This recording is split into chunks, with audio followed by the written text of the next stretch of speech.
मला आज सस्पेंड करण्यात आले. सस्पेंड पोलीस खात्यातून फार वेळा प्रयत्न झाले सस्पेंड करण्याचा, डिसमिस करण्याचा, पण ते सगळ्यांना शक्य नाही झालं. आज मला नवनीत सरांनी मला सस्पेंड केलं आहे. तर आपण जाणून घेऊया का मला सस्पेंड करण्यात आलं. माझी पोस्टिंग होती सायबर क्राईम ब्रँच किंवा सायबर ब्रँच बीड, बरोबर. या ठिकाणी होतो. काही तपास माझ्याकडे असताना मी गेलो गुजरात राज्य या ठिकाणी, भरपूर ठिकाणी तपास केला, प्रामाणिकपणे केला. पण सुरतला गेलो एका ठिकाणी आणि एका व्यक्तीकडून असं झालं, तो माझा मित्रच होतो. ते झालं असं की त्यांनी सांगितलं, निखिल गुप्ता IPS, त्यांना सांगितलं की मी येतो आणि गुजरात राज्यामध्ये लूट करतो. ठीक आहे, लूट करतो. लोक काय एवढे अडाणी नाहीत आजच्या काळात, सगळे हुशार लोक असतात. लूट करतो म्हणले गुजरात राज्यामध्ये येऊन, आणि त्यांनी काही पुरावे दाखवले आणि त्यानुसार मला काल 24 तासामध्ये माननीय IPS निखिल गुप्ता एलँडो ADG महाराष्ट्र यांनी 24 तासामध्ये माझा पूर्ण इन्क्वायरी केली, चौकशी केली. 24 तासात. इव्हन लेटर यायला 48 तास लागतात, पण त्यांनी 24 तासात ही केलं आणि सर्व गोष्टी झाल्या आणि मला सस्पेंड करण्यात आले. मित्रांनो, माझा मित्र लातूरचा ऋषी कदम याचा मला कॉल आलेला की मनोज जरांगे पाटील यांनी मला माघार घेण्यास सांगितले आहे. पण मॅटर तिथूनच वाढलेलं आहे, कारण मी स्टेशन डायरी बनवताना श्री मनोज जरांगे दादा पाटील बोललो. त्यावेळेस मला ऍडिशनल SP श्री पांडकर यांनी मला सांगितले की हे कोण आहेत की यांना मनोज जरांगे दादा पाटील म्हणायचं आणि मनोज जरांगे फक्त बघायचं, एवढंच ते मला बोलले. तिथून हा मॅटर वाढलेला आहे. मी काय मराठा समाजाचा ही करत नाही, सपोर्ट घेत नाही, काय नाही. मला फोन यायला लागलेत, आता बघू काय होतंय ते. फार काही कमेंट्स आल्या की आपण दारू पिऊन व्हिडिओ बनवलात, पण दारू पिऊन मी काय खोटं थोडी बोललोय. दारू पिऊन उलट माणूस खरं बोलतोय, बरोबर. मला डायरेक्ट सस्पेंड केलं. का केलं, काय, कुणी इन्क्वायरी केली ते बघा, कोणाचे कॉल झाले. निखिल गुप्ता माननीय IPS, त्यांना मुकेश नाहटा त्यांचा पार्टनर, सुरतचा बिल्डर, या ठिकाणी त्यांनी फोन केला. त्यांची बायकोची इच्छा होती की मला सस्पेंड करावं, कारण त्या बायकोचे आणि माझे काहीतरी संबंध होते. तरी मला जनतेने न्याय द्यावा. मी जनतेसाठी सगळे व्हिडिओ पोस्ट करेल, एक सगळे करेल. मी बीड जिल्ह्यामध्ये कार्यरत आहे, फार माझ्याकडे पुरावे आहेत आणि सगळे कराल. फक्त मला यांनी माझ्या घरच्यांना त्रास देऊ नये. आपल्यासाठी व्हिडिओ आहे. मला अभिमन्यू पवार माननीय आमदार औसा यांचा कॉल आलेला व्हॉट्सअपवरती.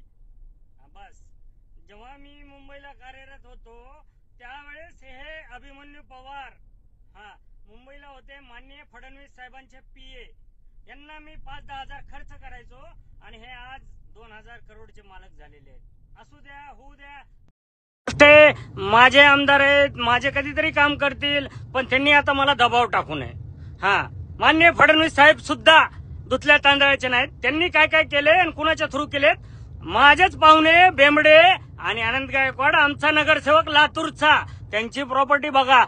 अभिमन्यू पवारची बघा, जी की 5 वर्षापूर्वी 0 होते, माझ्याकडनं 5-10 हजार रुपये घ्यायचे, आज ते 2000 करोडचे मालक झालेत. लातूरची प्रॉपर्टी. मला न्याय पाहिजे मित्रांनो. बघा माझ्यासोबत जो आहे ना, मी कुठे चुकला असेल तर माझी हे सगळी काढतील. मी दारू पिला असेल, काय केलं असेल, जे A1 काय म्हणतात त्याला, वॉटेवर, ठीक आहे, ते केलं असेल, पण माझ्या ते सगळं ऑफ ड्युटी मध्ये केलं असेल. ह्यांनी काही काढतील माझे पाठीमागचे, पण मित्रांनो मला न्याय द्या. बीड आता विधानसभेची जी निवडणूक पार पडली त्यामध्ये मला बंदोबस्त लावण्यात आला होता. परळी या ठिकाणी मला बंदोबस्त लावण्यात आला होता आणि त्या दिवशी रात्री होती ज्या ठिकाणी पेट्या येणार होत्या त्या ठिकाणी मग मला अचानक बदललं मित्रांनो रात्रीतून. कारण त्यांना समजलं की हे जे आहेत कासले साहेब ते ट्रॅफिकला होते आणि हे वाल्मिक कराड आणि धनंजय मुंडेच्या यांनी काही गाड्या पकडून कारवाई तर करूच दिली नाही आमच्या PIने, पण गाड्या पकडत होतो मी आणि त्यांना अडवत होतो. तर त्यांच्या लक्षात आलं की हाच तो कासले, याला या ठिकाणी ठेवलं नाही पाहिजे. ज्या ठिकाणी पेट्या येणार होते त्या ठिकाणाहून मला मित्रांनो बदललं आणि मला सांगितलं की तुम्हाला ड्युटी नाहीये. मी म्हणलं का सर, बंदोबस्त तर फार कमी आहे, लोक तर आपण गुजरात इकडून तिकडून बोलवलेत. ते म्हणले नाही, तुम्ही रिझर्व्हर असाल, तुम्हाला ड्युटी लावण्यात आली नाही.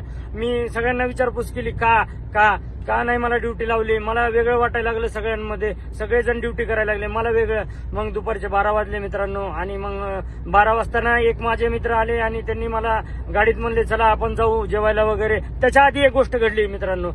त्याच दिवशी माझ्या अकाउंटवरती 10 लाख रुपये आले. संत बाळूमामा कन्स्ट्रक्शन या अकाउंटहून माझं जे अकाउंट आहे पगाराचं account, Ranjit Gangadhar Kasle Axis bank, मी नंबर बी देतो, त्या अकाउंटवर त्याच दिवशी 10 लाख रुपये आले.